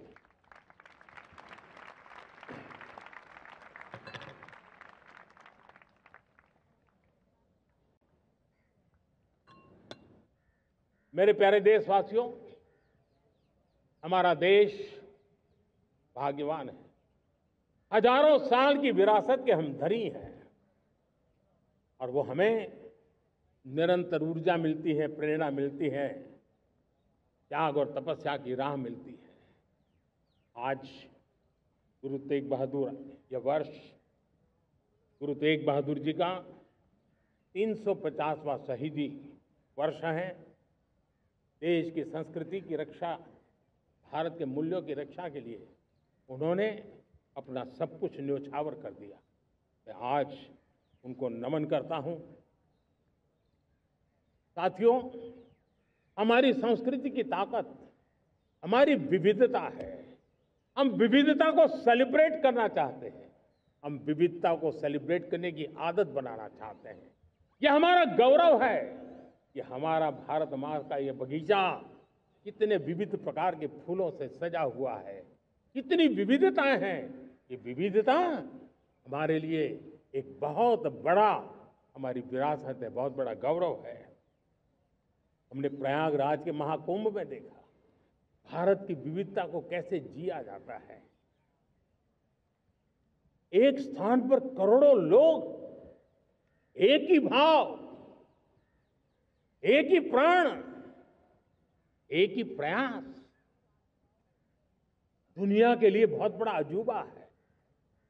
महाकुंभ की वो सफलता भारत की एकता की, भारत के सामर्थ्य की दुहाई देती है। साथियों, हमारा देश भाषाओं की विविधता से बहुत ही भरा हुआ है, पुलकित है। और इसीलिए हमने मराठी, असमिया, बांग्ला, पाली, प्राकृत को क्लासिकल लैंग्वेज का दर्जा दिया है। और मेरा मत है, हमारी भाषाएं जितनी विकसित होगी, हमारी सभी भाषाएं जितनी समृद्ध होगी, हमारे नॉलेज के सिस्टम को भी उतना ही बल मिलने वाला है। और हमारी वो ताकत है, आज जब डेटा का जमाना है ना, तो ये ताकत दुनिया के लिए भी बड़ी ताकत बन सकती है। इतना सामर्थ्य हमारी लैंग्वेज में। हमें हमारी सभी भाषाओं पर गर्व होना चाहिए। हमारी सभी भाषाओं के विकास के लिए हर किसी ने बनते हुए प्रयास करना चाहिए। साथियों, पांडुलिपि में हमारे ज्ञान के भंडार पड़े हैं, लेकिन उसके प्रति उदासीनता रही है। इस बार हमने ज्ञान भारतम योजना के तहत देश भर में जहां भी हस्तलिखित ग्रंथ है, जहां पांडुलिपियां हैं, सदियों पुराने जो दस्तावेज हैं, उनको खोज खोज करके आज की टेक्नोलॉजी का उपयोग करते हुए उस ज्ञान की समृद्धि को आने वाली पीढ़ियों के लिए काम आए, उस दिशा में काम कर रहे हैं। मेरे प्यारे देशवासियों, हमारा स्पष्ट मत है, यह देश सिर्फ सरकारें नहीं बनाती है, ये देश राज सत्ता पर विराजमान लोग ही नहीं बनाते हैं, ये देश शासन की धुरा संभालने वाले नहीं बनाते हैं। ये देश बनता है कोटि कोटि जनों के पुरुषार्थ से, ऋषियों के, मुनियों से, वैज्ञानिकों के, शिक्षकों के, किसानों के, जवानों के, सेना के, मजदूरों के, हर किसी के प्रयास से देश बनता है। हर किसी का योगदान होता है, व्यक्ति का भी होता है, संस्थाओं का भी होता है। आज मैं बहुत गर्व के साथ एक बात का जिक्र करना चाहता हूं। आज से 100 साल पहले एक संगठन का जन्म हुआ, राष्ट्रीय स्वयंसेवक संघ। 100 साल की राष्ट्र की सेवा एक बहुत ही गौरवपूर्ण स्वर्णिम पृष्ठ है। व्यक्ति निर्माण से राष्ट्र निर्माण के संकल्प को लेकर के 100 साल तक मां भारती का कल्याण का लक्ष्य लेकर के लक्षावधि स्वयंसेवकों ने मातृभूमि के कल्याण के लिए अपना जीवन समर्पित किया है। सेवा, समर्पण, संगठन और अप्रतिम अनुशासन, ये जिसकी पहचान रही है, ऐसा राष्ट्रीय स्वयंसेवक संघ दुनिया का ये सबसे बड़ा एनजीओ है। एक प्रकार से 100 साल का उसका समर्पण का इतिहास है। आज लाल किले की प्राचीर से 100 साल की इस राष्ट्र सेवा की यात्रा में योगदान करने वाले सभी स्वयंसेवकों को आदरपूर्वक स्मरण करता हूं और देश गर्व करता है राष्ट्रीय स्वयंसेवक संघ की इस 100 साल की भव्य समर्पित यात्रा को, और हमें प्रेरणा देता रहेगा। मेरे प्यारे देशवासियों, हम समृद्धि की ओर जा रहे हैं, लेकिन समृद्धि का रास्ता सुरक्षा से गुजरता है। पिछले 11 वर्षों में राष्ट्र सुरक्षा, राष्ट्र रक्षा, राष्ट्र के नागरिकों की रक्षा, इन सभी मोर्चों पर हमने पूरे समर्पण भाव से काम किया है। हम बदलाव लाने में सफल हुए हैं। यह देश जानता है कि हमारे देश का बहुत बड़ा जनजातीय क्षेत्र नक्सलवाद की चपेट में, माओवाद की चपेट में पिछले कई दशकों से लहूलुहान हो चुका था। सबसे ज्यादा नुकसान मेरे आदिवासी परिवारों को हुआ। आदिवासी माताओं बहनों ने अपने सपने के होनहार बच्चों को खो दिया। नौजवान बेटे गलत रास्ते पर खींच लिए गए, भटकाए गए, उनकी जीवन को तबाह कर दिया गया। हमने फौलादी हाथ से काम लिया। एक समय था, कभी 125 से ज्यादा जिलों में नक्सलवाद अपनी जड़ें जमा चुका था। माओवाद की चंगुल में हमारे जनजातीय क्षेत्र, हमारे जनजातीय नौजवान फंसे हुए थे और आज 125 जिलों में से कम होते होते हम 20 पर ले आए हैं। उन जनजातीय समाज की सबसे बड़ी हमने सेवा की है। और आप देखिए, एक जमाना था जब बस्तर को याद करते ही माओवाद, नक्सलवाद, बम बंदूक की आवाज सुनाई देती थी। उसी बस्तर में माओवाद नक्सल से मुक्त होने के बाद जब बस्तर के नौजवान ओलंपिक करते हैं, हजारों नौजवान भारत माता की जय बोल करके खेल के मैदान में उतरते हैं, पूरा वातावरण उत्साह से भर जाता है। ये बदलाव देश देख रहा है। जो क्षेत्र कभी रेड कॉरिडोर के रूप में जाने जाते थे, वो आज विकास के ग्रीन कॉरिडोर बन रहे हैं। साथियों, हमारे लिए गर्व की बात है, भारत के नक्शे में जिन क्षेत्रों को लहूलुहान कर दिया गया था, लाल रंग से रंग दिया गया था, हमने वहां संविधान, कानून और विकास का तिरंगा फहरा दिया है। मेरे प्यारे देशवासियों, ये भगवान बिरसा मुंडा की 150वीं जयंती का अवसर है। तब इन जनजातीय क्षेत्रों को नक्सल से मुक्त कर करके, मेरे जनजातीय परिवार के नौजवानों की जिंदगी बचा करके हमने भगवान बिरसा मुंडा को एक सच्ची श्रद्धांजलि दी है।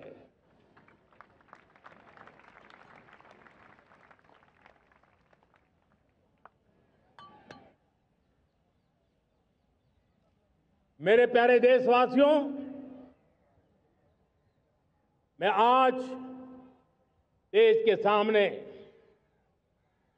एक चिंता, एक चुनौती के संबंध में आगाह करना चाहता हूं। षड्यंत्र के तहत, सोची समझी साजिश के तहत देश की डेमोग्राफी को बदला जा रहा है। एक नए संकट के बीज बोए जा रहे हैं और ये घुसपैठिए मेरे देश के नौजवानों की रोजी रोटी छीन रहे हैं। एक घुसपैठिए मेरे देश की बहन बेटियों को निशाना बना रहे हैं। ये बर्दाश्त नहीं होगा। ये घुसपैठिए भोले भाले आदिवासियों को भ्रमित करके उनकी जमीनों पर कब्जा कर रहे हैं। ये देश सहन नहीं करेगा। और इसलिए मेरे प्यारे देशवासियों, जब डेमोग्राफी परिवर्तन होता है, सीमावर्ती क्षेत्रों में डेमोग्राफी में परिवर्तन होता है, तब राष्ट्रीय सुरक्षा के लिए संकट पैदा होता है। देश की एकता, अखंडता और प्रगति के लिए ये संकट पैदा, सामाजिक तनाव के बीज बो देता है। और कोई देश अपना देश घुसपैठियों के हवाले नहीं कर सकता है। दुनिया का कोई देश नहीं कर सकता है, तो हम भारत को कैसे कर सकते हैं? हमारे पूर्वजों ने त्याग और बलिदान से आजादी पाई है, हमें स्वतंत्र भारत दिया है। उन महापुरुषों के प्रति हमारा कर्तव्य है कि हम हमारे देश में ऐसी हरकतों को स्वीकार न करें। उनकी सच्ची श्रद्धांजलि होगी। और इसलिए मैं आज लाल किले की प्राचीर से कहना चाहता हूं, हमने एक हाई पावर्ड डेमोग्राफी मिशन शुरू करने का निर्णय किया है। ये मिशन, इस मिशन के द्वारा ये जो भीषण संकट नजर आ रहा है, भारत पे मंडरा रहा है जो संकट है, उसको निपटाने के लिए तय समय में सुविचारित, सुनिश्चित रूप से अपने कार्य को करेगा। उस दिशा में हम आगे बढ़ रहे हैं। मेरे प्यारे देशवासियों, कल जन्माष्टमी का पावन पर्व है। भगवान श्री कृष्ण का जन्मोत्सव देश में मनाया जाता है। साथियों, जब मुझे भगवान श्री कृष्ण याद आते हैं तो हम देख रहे हैं कि पूरे विश्व में आज युद्ध के तौर तरीके बदल रहे हैं।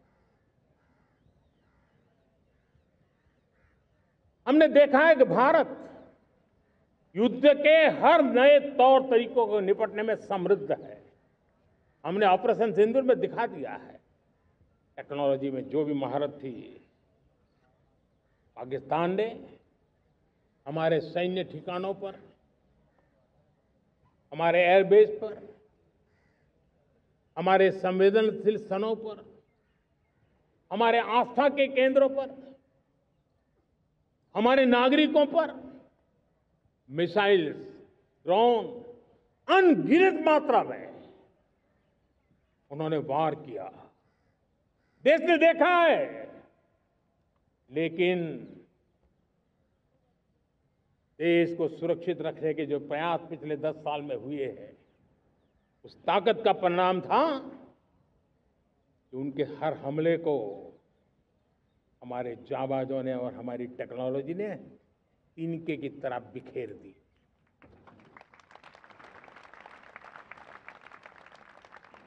रत्ती भर नुकसान नहीं कर पाए। और इसलिए जब युद्ध के मैदान में टेक्नोलॉजी का विस्तार हो रहा है, टेक्नोलॉजी हावी हो रही है, तब राष्ट्र की रक्षा के लिए, देश के नागरिकों की सुरक्षा के लिए हमें भी, हमने जो आज महारत पाई है, वो महारत का और विस्तार करने की जरूरत है। हमने आज जो महारत पाई है, उसको लगातार अपग्रेडेड करते रहने की आवश्यकता है। और इसलिए साथियों, मैंने एक संकल्प लिया है, मुझे आपके आशीर्वाद चाहिए, कोटि कोटि देशवासियों के आशीर्वाद चाहिए। क्योंकि समृद्धि कितनी ही क्यों न हो, अगर सुरक्षा के प्रति उदासीनता बरतते हैं तो समृद्धि भी किसी काम की नहीं रहती। और इसलिए सुरक्षा का महत्व बहुत बड़ा है। और इसलिए मैं आज लाल किले की प्राचीर से कह रहा हूं, आने वाले 10 साल में 2035 तक राष्ट्र के सभी महत्वपूर्ण स्थलों, जिनमें सामरिक के साथ साथ सिविलियन क्षेत्र भी शामिल है, जैसे अस्पताल हो, रेलवे हो, जो भी आस्था के केंद्र हो, उन्हें टेक्नोलॉजी के नए प्लेटफॉर्म द्वारा पूरी तरह सुरक्षा का कवच दिया जाएगा। ये सुरक्षा का कवच लगातार विस्तार होता जाए, देश का हर नागरिक सुरक्षित महसूस करे। किसी भी प्रकार की टेक्नोलॉजी हम पर वार करने आ जाए, हमारी टेक्नोलॉजी उससे बेहतर सिद्ध हो। और इसलिए आने वाले 10 साल 2035 तक मैं ये राष्ट्रीय सुरक्षा कवच का विस्तार करना चाहता हूं, मजबूती देना चाहता हूं, आधुनिक बनाना चाहता हूं। और इसलिए भगवान श्री कृष्ण से प्रेरणा पाकर के हमने श्री कृष्ण का जो सुदर्शन चक्र था, उस सुदर्शन चक्र की राह को चुना है।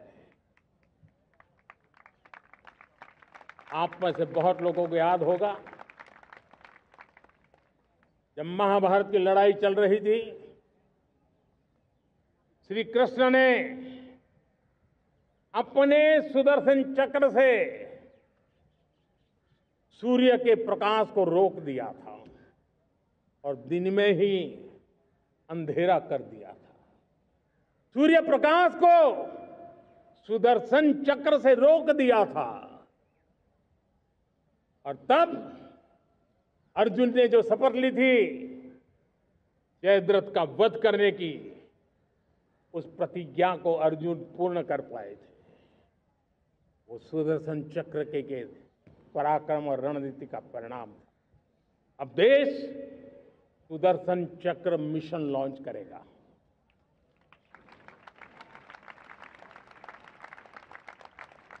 ये मिशन सुदर्शन चक्र एक पावरफुल वेपन सिस्टम दुश्मन के हमले को न्यूट्रलाइज तो करेगा ही करेगा, लेकिन कई गुना ज्यादा दुश्मन पर हिट बैक करेगा।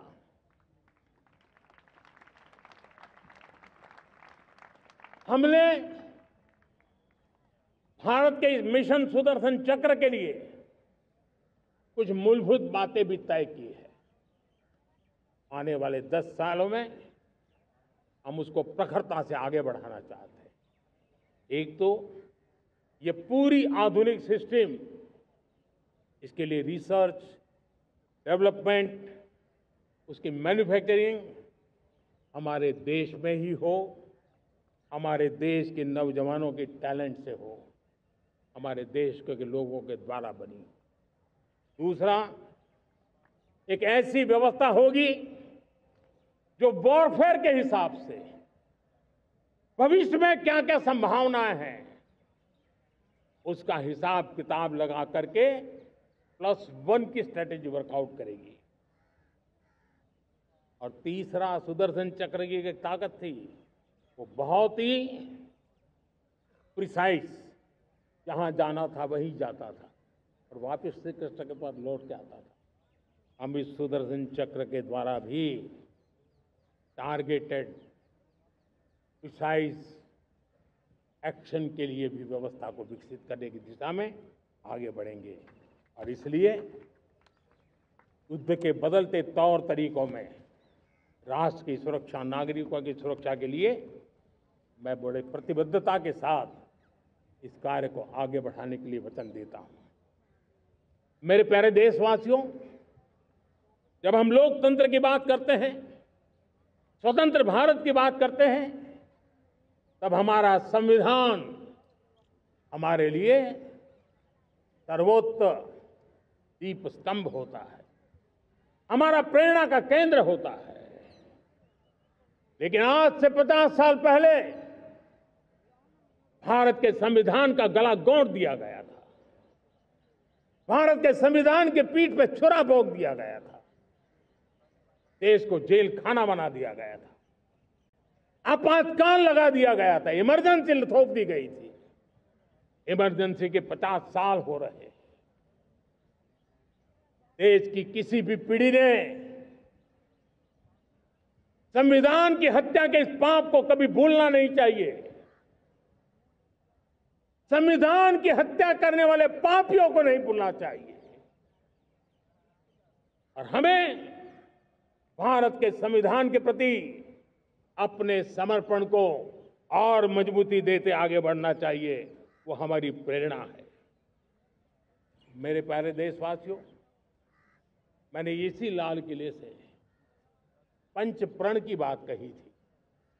मैं आज लाल किले से फिर से एक बार मेरे देशवासियों का पुनः स्मरण जरूर करना चाहता हूं। विकसित भारत बनाने के लिए न हम रुकेंगे, न हम झुकेंगे। हम परिश्रम की पराकाष्ठा करते रहेंगे और अपनी आंखों के सामने 2047 में विकसित भारत बना करके रहेंगे। मेरे प्यारे देशवासियों, हमारा दूसरा प्रण है कि हम हमारे जीवन में, हमारी व्यवस्थाओं में, हमारे नियम, कानून, परंपराओं में गुलामी का एक भी कण अब बचने नहीं देंगे। हम हर प्रकार की गुलामी से मुक्ति पाकर के ही रहेंगे। मेरे प्यारे देशवासियों, हम अपनी विरासत पर गर्व करेंगे। हमारी पहचान का सबसे बड़ा आभूषण, सबसे बड़ा गहना, सबसे बड़ा मुकुटमणि हमारी विरासत है। हम विरासत का गर्व करेंगे। मेरे प्यारे देशवासियों, इन सब के लिए एकता, ये मंत्र सबसे बड़ा शक्तिशाली मंत्र है और इसलिए एकता की डोर को कोई काट न सके, ये हमारा सामूहिक संकल्प होगा। मेरे प्यारे देशवासियों, मां भारती के प्रति कर्तव्य निभाना ये पूजा से कम नहीं है, तपस्या से कम नहीं है, आराधना से कम नहीं है। और उसी भाव से हम सब मातृभूमि के कल्याण के लिए परिश्रम की पराकाष्ठा करते हुए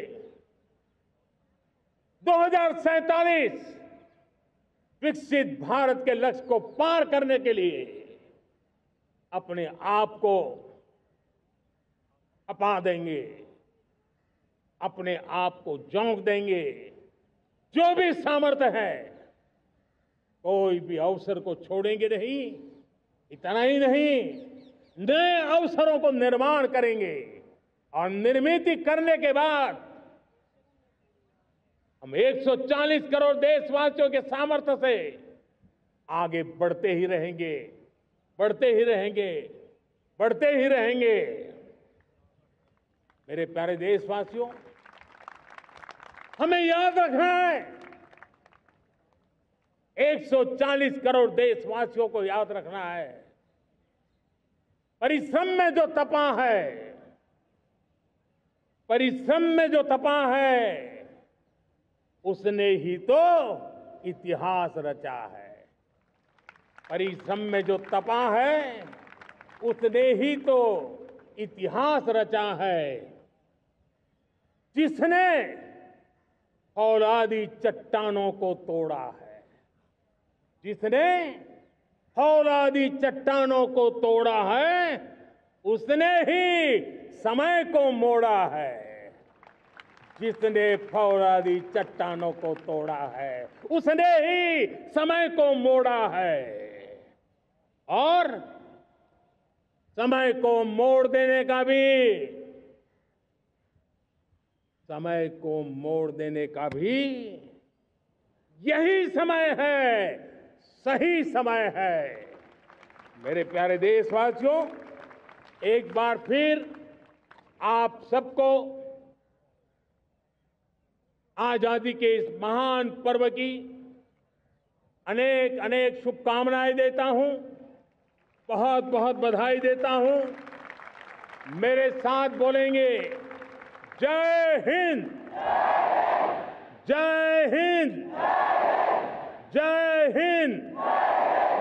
भारत माता की, भारत माता की, भारत माता की।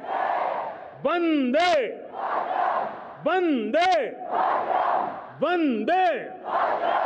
बहुत बहुत धन्यवाद।